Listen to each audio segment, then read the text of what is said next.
Class 12th, you are learning IP informatics practices. As per the CBSE board, your new syllabus consists of societal impacts, and the topic you are going to learn today is data protection. Data protection बहुत ही important होता है जब आप बहुत सारे enormous data के साथ में डील करते हैं, डाटा को सेंड करते हैं, रिसीव करते हैं, उसमें प्रोटेक्शन बहुत ज़रूरी है।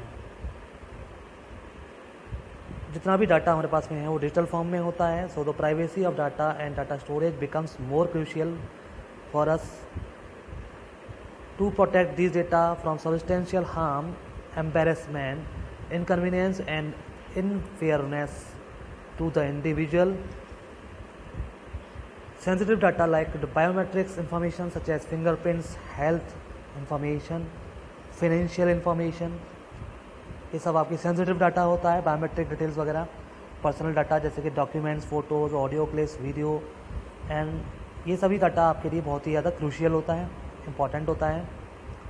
इसको आपको प्रोटेक्ट करने के लिए कुछ मेथड अप्लाई करने पड़ते हैं। It can be implemented using the following techniques. First is encryption, second is authentication. Encryption का मतलब होता है representing in such a way that only authorised person or parties or systems can understand the data patterns. In this technique, the text data will be converted into cipher text. Cipher text का मतलब होता है वो zero में convert हो जाते हैं।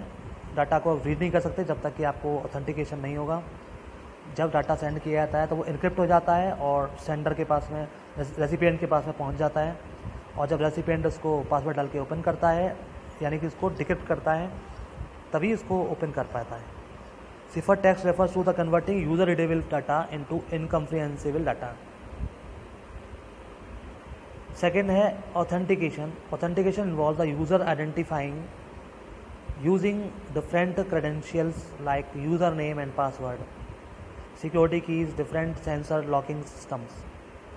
Authentication विभिन्न प्रकार से होता है, जैसे कि हम यूज़र को आइडेंटिफाई करते हैं कि जो हमारा यूज़र है वो ऑथेंटिकेट तभी होगा जब उसके पास में वैलिड यूज़र आईडी होगी, पासवर्ड होगा, सिक्योरिटी कीज़ होंगी। डिफरेंट सेंसर टेक्निक के द्वारा भी हम इसको चेक कर सकते हैं। ओटीपी और अदर वेरिफिकेशन मेथड्स भी हैं जिनके द्वारा हम ऑथेंटिकेट करते हैं यूज़र को। All the countries have their own data protection techniques, policies और लॉज। दीज पॉलिसीज़ और laws are legal documents that provide guidelines to user on data storage, processing and sensitive information. By the implementation of these policies, the information can be appropriately protected from modification and disclosure. In techniques को use करके कोई भी data को हम protect कर सकते हैं, उसके डिस्क्लोजर से उसको बचा सकते हैं और मॉडिफिकेशन को रोक सकते हैं। तो ऑथेंटिकेशन बहुत ज़रूरी है, चाहे वो किसी भी टेक्निक से किया जाए, जिससे कि जो हमारा सिक्योर डाटा है वो किसी गलत हाथ में पड़कर उसका मिसयूज़ ना हो जाए, उसमें कुछ भी लॉस हो सकता है। डाटा लॉस होना एक बहुत बड़ा लॉस है जिसको हम रिकवर नहीं कर सकते हैं। डाटा किसी भी कंपनी के लिए बहुत ही इंपॉर्टेंट होता है, किसी भी ऑर्गेनाइजेशन के लिए डाटा बड़ा ही क्रूशियल होता है। तो अब आप समझ गए होंगे डाटा प्रोटेक्शन का मतलब क्या होता है और why it is the important part of our syllabus.